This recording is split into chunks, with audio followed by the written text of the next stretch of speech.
Halo saudara, dimanapun Anda berada, Anda sedang menyaksikan live breaking news bersama saya Sandi Yuwanita.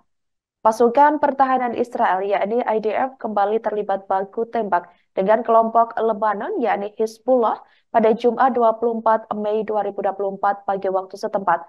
Asap mengepul menyusul baku tembak antara kedua kubu.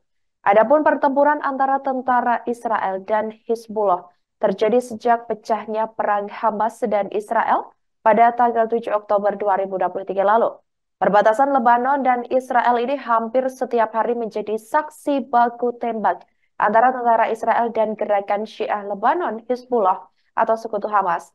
Selain itu, penampakan peluru-peluru tampak begitu jelas di langit Lebanon. Terdengar juga suara gemuruh perang, salah satunya bersumber dari serangan peluru yang diluncurkan. Sebagai informasi, krisis kemanusiaan di Gaza ini juga semakin memburuk, di mana pengiriman bantuan dan bahan bakar ke wilayah Palestina juga melambat setelah serangan darat Israel selama 2 minggu di kota Rafah di selatan.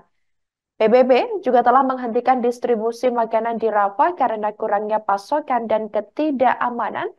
Hal itu disampaikan oleh Badan Dunia tersebut pada Selasa 21 Mei 2024 malam lalu waktu setempat. Operasi pengiriman dari dermaga terapung baru yang didanai oleh Amerika Serikat juga telah dihentikan setelah orang-orang yang putus asa menyita sebagian besar kiriman yang diturunkan di Rafah ke Truk pada akhir pekan lalu.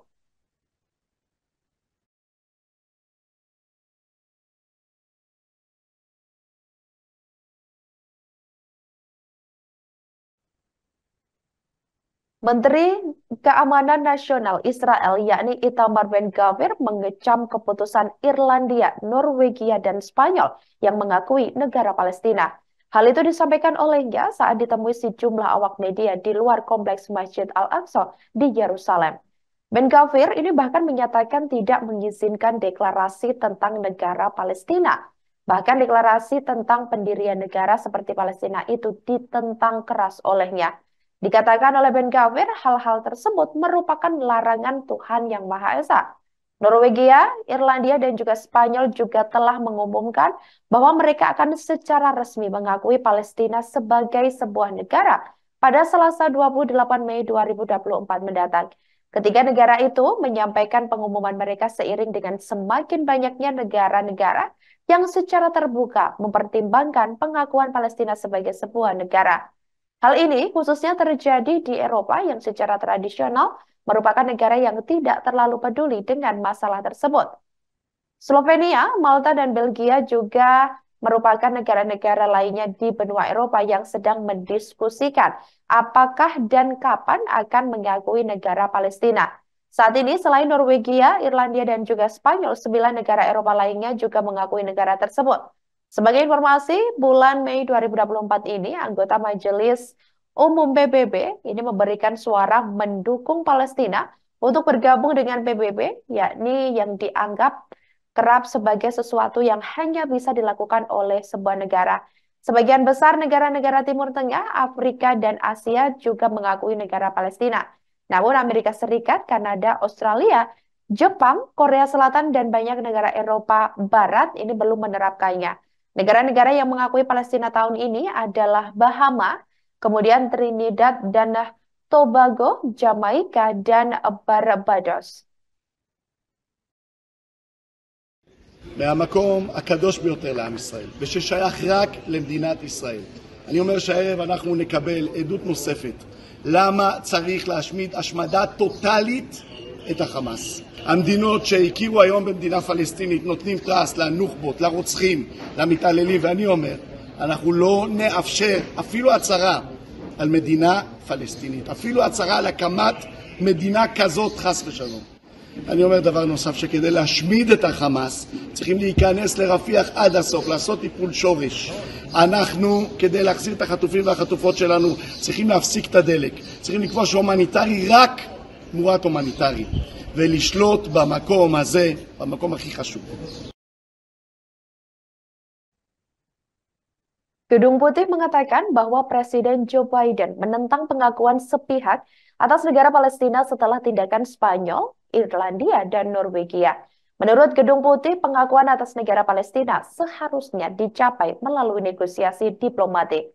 Seorang juru bicara Dewan Keamanan Nasional Gedung Putih pada Kamis 23 Mei 2024 lalu mengatakan bahwa Joe Biden adalah pendukung kuat solusi dua negara dan telah mendukungnya sepanjang karirnya.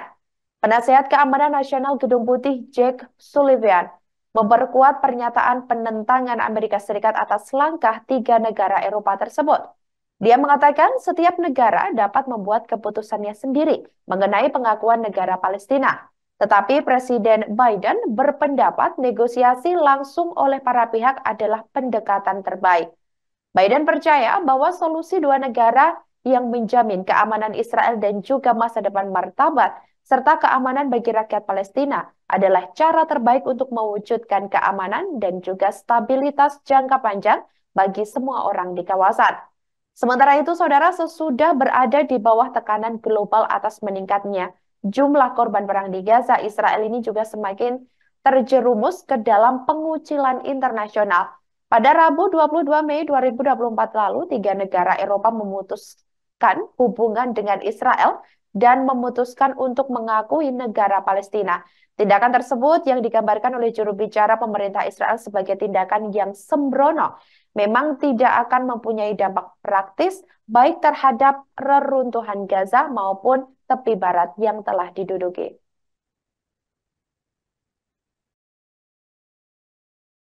Each country is entitled to make its own determinations, but the U.S. position on this is clear. President Biden, as I just said, has been on the record supporting a two-state solution. He has been equally emphatic on the record that that two-state solution should be brought about through direct negotiations through the parties, not through unilateral recognition. Each country is entitled to make its own determinations, but the U.S. position on this is clear. President Biden, as I just said, has been on the record supporting a two-state solution. He has been equally emphatic on the record that that two-state solution should be brought about through direct negotiations through the parties, not through unilateral recognition. Each country is entitled to make its own. Demikian live breaking news kali ini, saudara. Jangan lupa download aplikasi Tribun X untuk informasi lebih lengkap di www.tribunx.com. Tetap bersama kami dan selamat menyaksikan program selanjutnya. Terima kasih dan sampai jumpa. Download Tribun X sekarang. Menghadirkan lokal menjadi Indonesia.